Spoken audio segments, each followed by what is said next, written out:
그런데 정 박사님이 일하시는 경기도의 경우 네. 지금 말씀하신 시화, 안산, 남동공단 뭐 이런데 사실 이게 지금 살릴 수 있는 중소제조업이냐 아니면은 저도 그건 좀 회의가 됩니다. 어떻게 해야 돼요?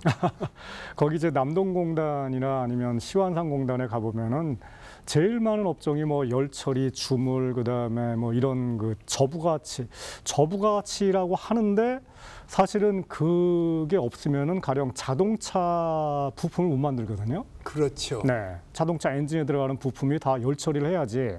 열처리 안 하면은 그 엔진이 깨지거든요. 뭐 그런 경우들인데. 뭐 베어링 그런 거 다 비슷한 그렇죠. 얘기죠. 다 같은 얘기들입니다.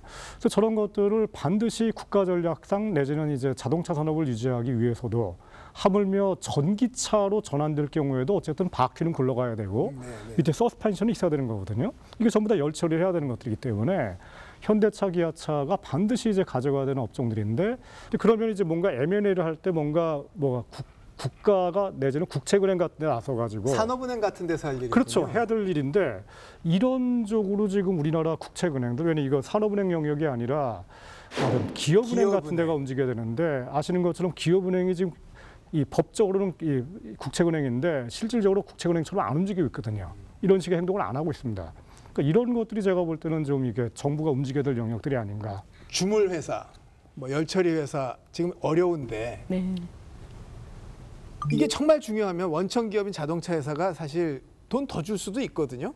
하청단가를 높여주거나 그렇죠. 뭐 이런 식으로요. 아니 뭐 다른 지원금을 해주든가 네. 아니면 이제 정부가 필요하면 여기다 뭐 좀 마중물을 해서 물꼬를 터준다든가. 네. 왜 못해요? 그 원청에서 이 하청에다가 어느 정도의 기성금이라는 거를 줍니다. 이제 큰 제조업의 경우에 그리고 그러니까 말하자면 공사 기간, 컨스트럭션 기간이 긴 경우에 처음에 기성금을 주고 이제 시작을 하는데 사실은 이 기성금이 그중에 한 70% 정도는 임금으로 이게 다 말하자면 뭐 정규직에게 간다든가 해야 되는데 사실은 그렇지 못한 경우들이 있어요.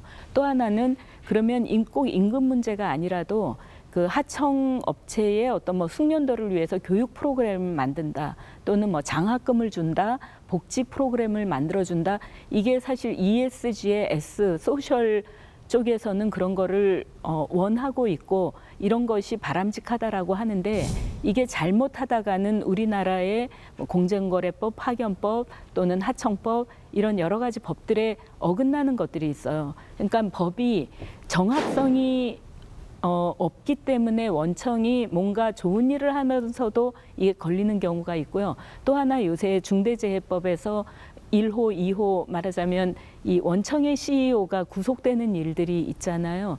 근데 이제 그런 것들도 안전 문제에 대해서 뭔가 교육 프로그램 또는 안전에 대해서 투자를 통해서 뭘 하겠다 이런 것들이 좋은 일을 하다 보면은 또 다른 법에서 이게 또 걸리는 경우들이 있어요. 그러면은 말씀 듣고 보면 제조업의 위기라고 그러고 그 안에 중소기업 위기라고 하는데 사정이 다 다양하고 경쟁력 있는 것 없는 것도 다르고 또 억울하게 막혀 있어서 뚫어줄 것도 필요한 것 같아 지금 보니까. 그리고 네. 법안도 생각보다 엉터리도 많고. 그러면 제조업 경쟁력 강화한다고 지금 한 40년 넘게 했거든요.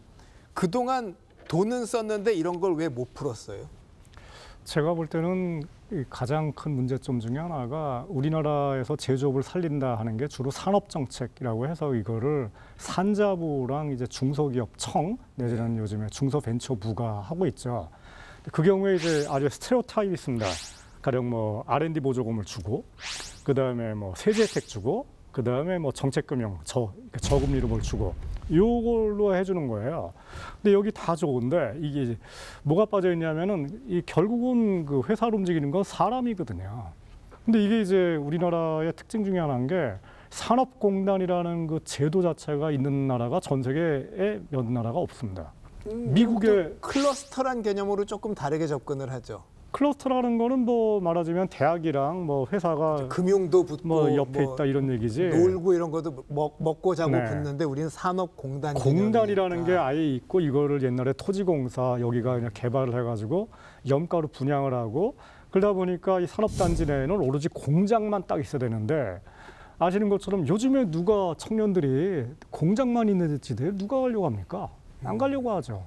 이제는 요즘 청년들의 눈높이에 맞추려면은 공업단지 따로 노는 데 따로 이렇게 되는 게 아니라 내가 일하는 지대가 곧 동시에 놀기도 하고 그다음에 뭔가 공부도 하는 뭐 이런 거가 이게 바로 이제 아까 얘기하신 것처럼 미국의 실리콘밸리라든가 MIT 대학에 있는 그 보스턴이라든가 이런 데가 이제 이런 지역들이거든요. 지금 경기도도 그 화성의 비행장 부지 이제 그다음에 옆에 그 용인의 반도체 클러스터 이런 걸 사실은 국제 자유도시 개념으로 개발하자고 하니까 그렇죠. 공단과 달리 정 박사님 말씀하시는 종합적인 개발 계획이 되고 있는데 어려운 중소제조업의 현장은 아직 그런 기획이 못 들어가고 있는 거네요. 못 들어가고 있죠, 아직은. 근데 저는 이게 이제 고 회사들 그 자체는 지금 뭐 굉장히 낙후돼 있고 그렇지만은 뭐 아까 얘기한 것처럼 어차피 열처리라는 거는 미국이라는 나라도 지금도 할 수밖에 없는. 하죠, 지금. 네. 거기 하죠. 그냥 그거 안 하면은 탱크도 못 만들고 비행기도 못 만듭니다.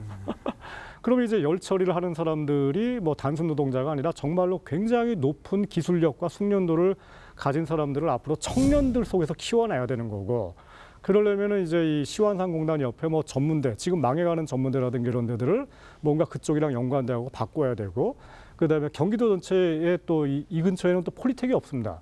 폴리텍 같은 걸 또 만들어야 되고, 또 이런 것들, 그러니까 주거 문제, 그다음에 뭐 생활의 환경 문제, 그러니까 청년들의 눈높이에 맞는 주택 공급, 그다음에 직업 교육 뭐 이런 것들을 만들어 나가는 이런 종합적인 계획을 세야지만이 이게 해결이 되지. 이 몇 가지 그러니까 뭐 산자부라든가 중기부 위주로 하는 그 과거의 패러다임 가지고는 더 이상 해결이 안 되는 게 아닌가 생각이 듭니다.